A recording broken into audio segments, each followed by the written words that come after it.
윤석열 대통령이 오늘 뉴욕에 도착해 3박 4일 동안 유엔 총회 일정에 돌입하며 뉴욕에서 재외동포 간담회를 가질 예정입니다. 텍사스로부터 뉴욕시 도착한 이민자가 11,000여 명을 넘어가는 가운데 에릭 아담스 시장이 이민자 수용을 위해 유람선 보호소 운영을 검토한다고 밝혔습니다. 텍사스에선 망명 이민자를 수용하는 뉴욕시 쉘터에서 한 여성 이민자가 스스로 목숨을 끊어 화제가 되고 있습니다. 영유아와 어린이는 물론 청소년층에서 엔테로바이러스에 따른 중증 호흡기 질환 사례가 늘어나고 있습니다. 미 전국의 공립학교들의 시설 노후화가 심각한 가운데 개선을 위한 예산이 부족해 학생들이 열악한 환경에 놓여 있어 논란이 되고 있습니다. 퀸즈 칼리지 포인트에서 리튬이온 배터리가 폭발해 한 8세 소녀가 사망했습니다.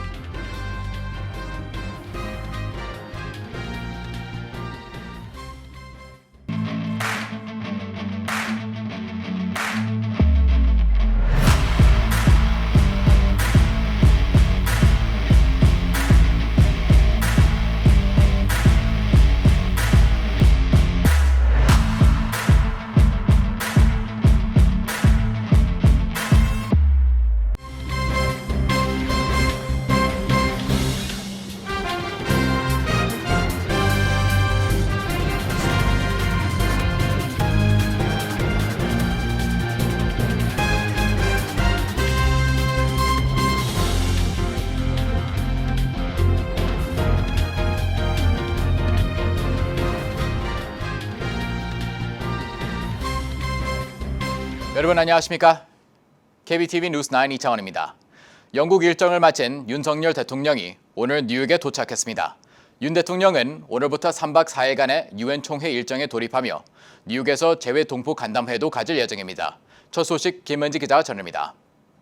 해외 순방 중인 윤석열 대통령이 영국에서 고 엘리자베스 2세 여왕 국장에 참석하는 등 이틀간의 런던 일정을 마치고 유엔 총회 참석을 위해 오늘 뉴욕 JFK 공항에 도착했습니다.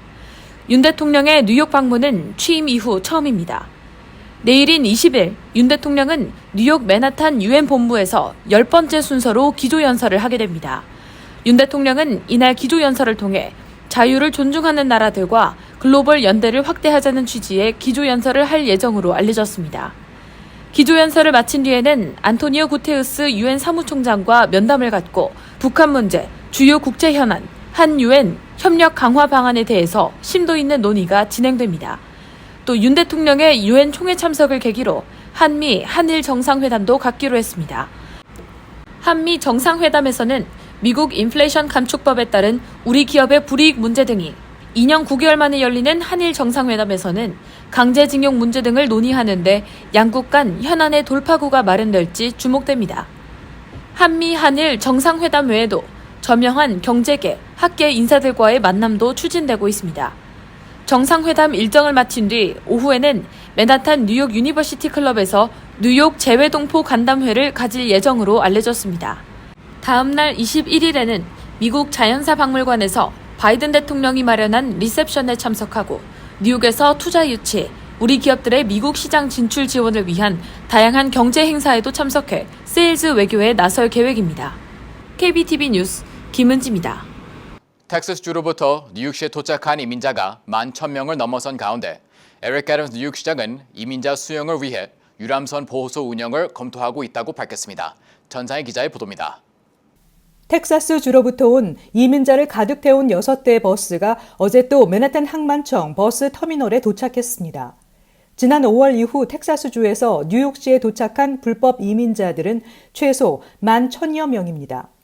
에릭 아담스 시장은 CBS 방송과의 인터뷰에서 뉴욕시가 현재 이민자들을 위한 23개의 비상대피소를 열었고 추가로 38개의 임시대피소를 더 운영할 예정이라고 밝혔습니다. 그러면서 이를 위해 배 위에 유람선을 이민자 임시보호소로 사용할 계획을 검토 중이라고 말했습니다.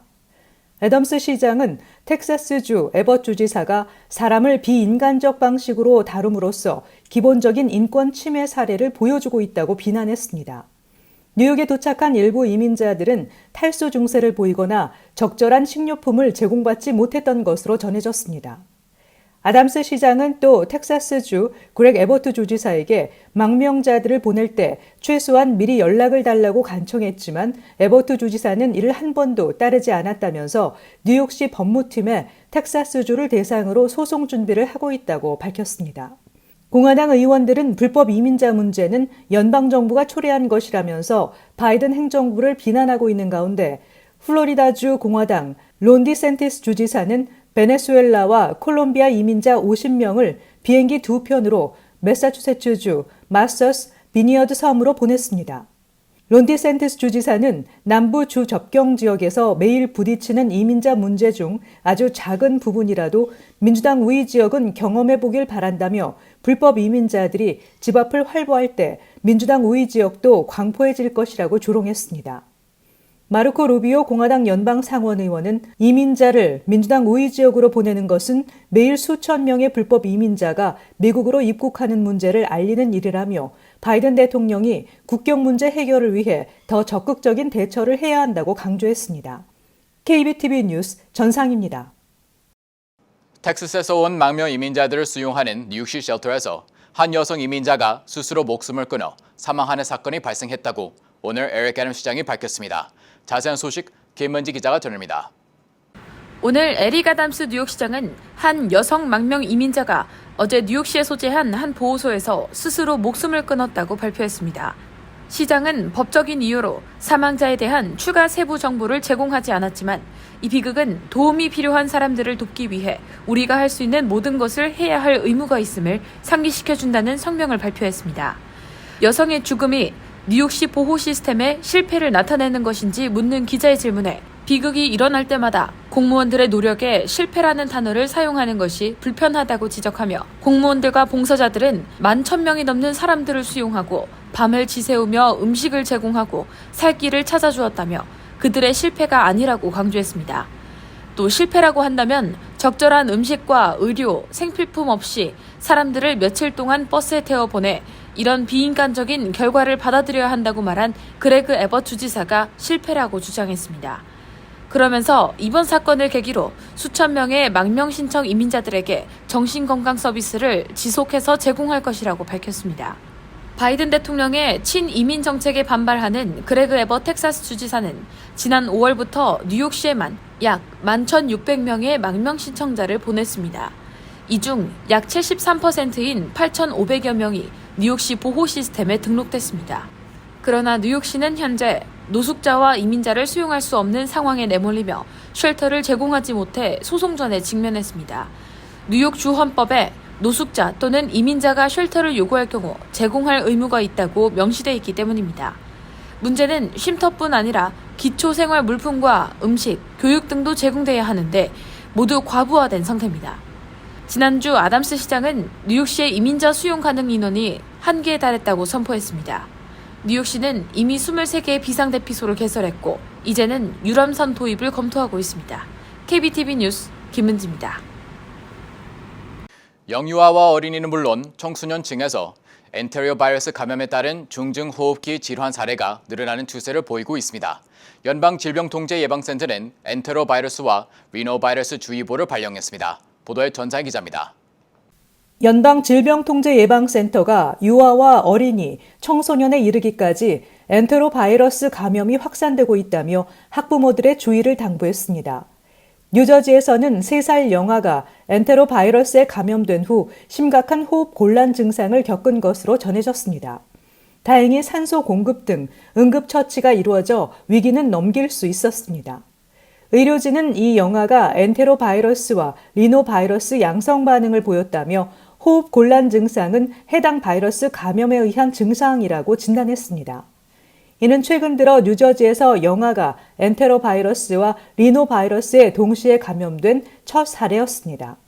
뉴저지 병원협회에 따르면 해당 엔테로바이러스는 매우 흔하지만 일부 어린이들에게 심각한 호흡 곤란 증상을 일으킬 수 있고 드물긴 하지만 급성 이완성 척수염 같은 신경계 이상까지 유발하는 경우도 있습니다.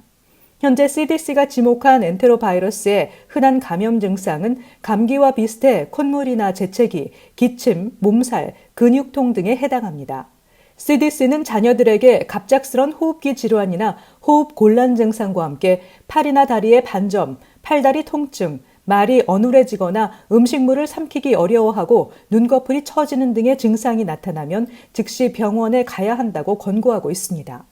특히 천식이 있는 어린이의 경우 엔테로바이러스 감염에 따른 호흡기 관련 질환이 치명적일 수 있다고 CDC는 강조했습니다. 성인의 경우 해당 바이러스에 감염될 수 있지만 증상이 경미하거나 무증상이 많습니다. CDC가 엔테로바이러스와 함께 주의가 필요하다고 지목한 리노바이러스는 가장 흔한 바이러스로 감기에 주된 병인으로 꼽힙니다. 리노바이러스 자체는 중증을 일으키는 경우가 거의 없지만 엔테로바이러스와 동시 발병되면 악효과를 증폭시킬 수 있다고 보건당국은 강조했습니다. 올 들어 현재까지 호흡기 질환이 있는 어린이들 사이에서 엔테로바이러스 양성 반응 사례는 지난 3년치를 모두 합한 것보다 더 많을 정도로 최근 엔테로바이러스 감염 사례는 폭발적으로 늘어나고 있는 양상입니다. KBTV 뉴스 전상입니다. 미 전국의 많은 공립학교들의 노후화가 심각하지만 예산이 부족해 학생들이 열악한 환경에서 수업하고 있다는 지적이 일고 있습니다. 홍찬우 기자가 전합니다. 미국 토목공학회는 보고서에서 전국 8만 4천여 개 공립 초중고교의 시설 상태를 D+로 평가했다고 CNN 방송이 보도했습니다. 전체 학교의 41%가 냉난방 환기장치 문제를 보고했으며 전체 학군의 53%가 여러 건물 시스템을 개선, 교체할 필요가 있다고 밝혔습니다. 전국 학교시설협의회의 마이크 피컨스 사무국장은 위태로운 상황이라며 학교 건물들이 평균 49년에서 50년이 됐다고 말했습니다. 메릴랜드주 볼티모어시에서는 14개 학교가 에어컨이 없어 실내 온도가 29도를 넘으며 학생을 집에 보내고 있는 실정입니다. 볼티모어의 공립학교 65%는 건축된 지 41년이 더 되었으며 3분의 1은 51년을 넘었다고 합니다. 콜로라도주 덴버시에서도 30곳이 넘는 학교가 더위 때문에 학생을 귀가시키거나 아예 며칠간 문을 닫고 있습니다. 일부 학교에서는 겨울에 교실 온도가 4도까지 내려가기도 하며 한 초등학교는 2주 동안 물이 나오지 않은 것으로 나타났습니다. 학교의 열악한 시설은 학생들의 건강을 해칠 뿐 아니라 학업에 집중하기 힘들어 교육 성과에도 악영향을 미치고 있습니다. 또 교사들도 코로나19와 학내 폭력 문제로 소진된 상태에서 스트레스가 극심해지며 교단을 떠날지 고심하는 경우가 적지 않은 것으로 나타났습니다. 한편 공립교들의 시설 보수에 사용할 예산은 턱없이 부족한 형편입니다. 전국 학교시설협의회 등이 발간한 2021년 학교 현황 보고서에 따르면 공립학교의 예산 부족은 16년도 460억 달러에서 21년도 710억 달러로 증가했습니다. 지역마다 차이가 있지만 학교의 예산 대부분은 소속 학군에서 거두는 재산세이며 주정부 지원은 제한적이고 가난한 지역일수록 예산 확보가 어려움을 겪고 있습니다. KBTV 뉴스 홍찬우입니다. 올해 뉴욕시에서 리튬아이온 배터리 폭발로 인한 화재 건수가 증가해 우려를 낳고 있는데요. 퀸스 칼리지 포인트에서 리튬아이온 배터리가 폭발해 8세 소녀가 사망했습니다. 박진호 기자가 보도합니다. 지난 주말 오전 칼리지 포인트 연립주택에서 리튬이온 배터리 폭발로 인한 화재가 발생해 8세 소녀가 사망하고 연기를 흡입한 18세, 38세 남성 2명이 병원으로 이송됐습니다. 목격자들에 따르면 건물 앞에서 시작된 화재가 빠르게 건물 뒤까지 번지면서 많은 연기가 났고 연립주택 주민들은 서둘러 대피했습니다. 뉴욕 소방국은 신고를 받고 화재 장소에 도착해 1시간 만에 화재를 진압했지만 미처 대피하지 못한 8세 소녀 스테파니 빌라 토레스가 현장에서 사망했습니다. 소방당국은 연기를 다량 흡입한 토레스의 오빠와 아버지 역시 상태가 심각해 인근 병원으로 이송했지만 생명을 위협하는 정도는 아니라고 밝혔습니다. 한편 리튬이온 배터리 폭발로 인한 화재가 최근 급증세를 보여 소방당국이 긴장하고 있습니다. 지난달 뉴욕 시형 아파트 이스트 할렘에서 리튬이온 배터리 폭발로 5세 여아와 36세 남성이 사망한 바 있으며 해당 사건이 발생하기 이틀 전 브롱스 아파트에서 유사한 화재로 27세 남성이 사망한 바 있습니다. 뉴욕시 소방국은 해당 화재 원인으로 모두 전자 스쿠터 리튬이온 배터리 폭발을 지목했습니다. 소방국은 올해 발생한 전기 스쿠터 리튬이온 배터리 폭발로 인한 화재가 총 133건으로 전년에 비해 233% 증가했다고 밝히며 전자 스쿠터 충전 및 보관 관련 규정이 강화될 필요가 있다고 밝혔습니다.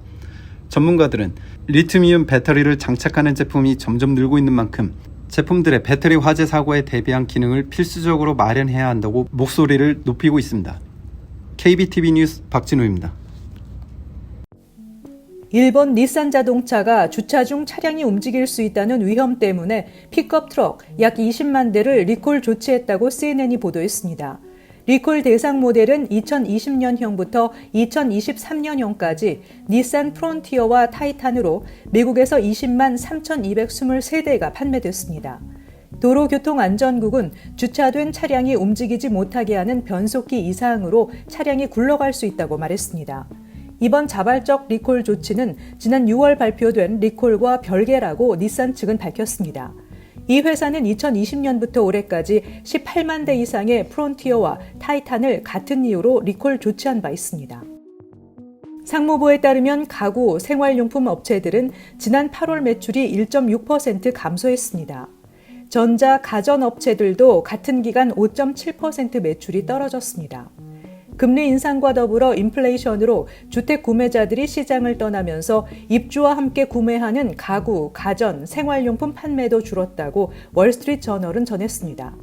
주택 시장이 냉각된 이유는 연방준비제도가 치솟는 인플레이션을 잡기 위해 1990년대 초반 이후 가장 빠르게 금리 인상에 나섰기 때문입니다.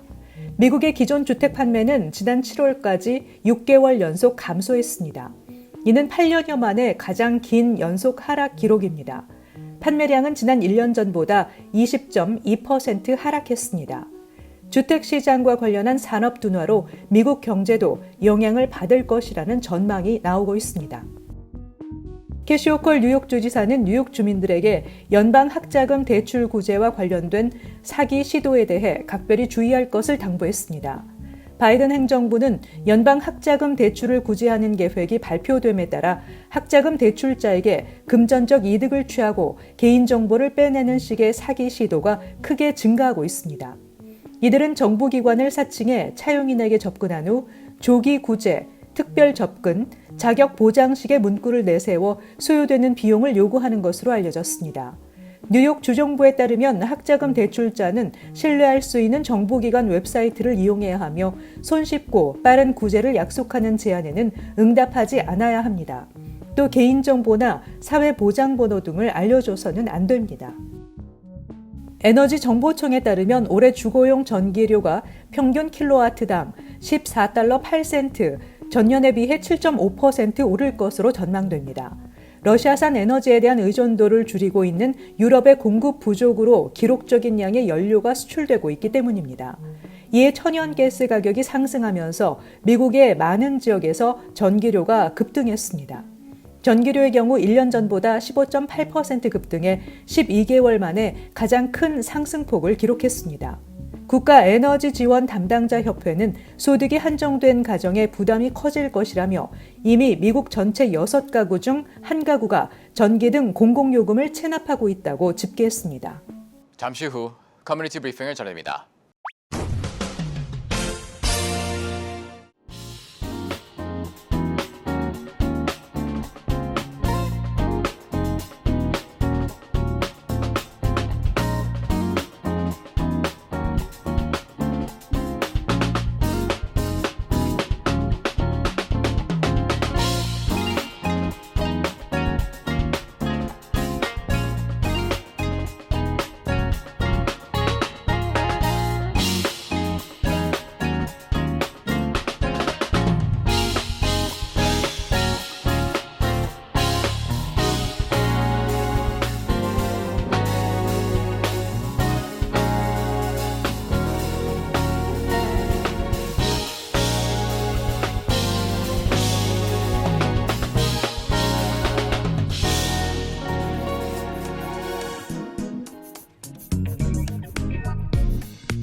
이어서 환율과 증시 자료입니다.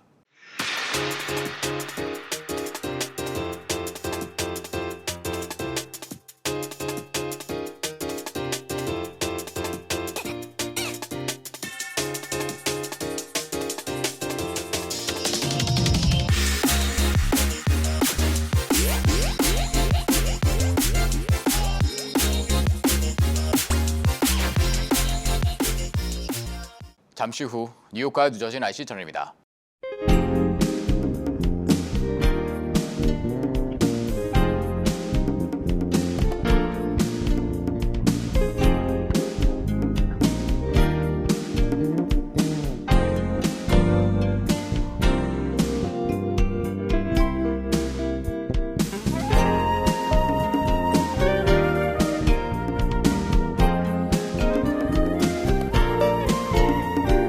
KBTV 뉴스9 마칩니다. 오늘도 시청해서 감사합니다.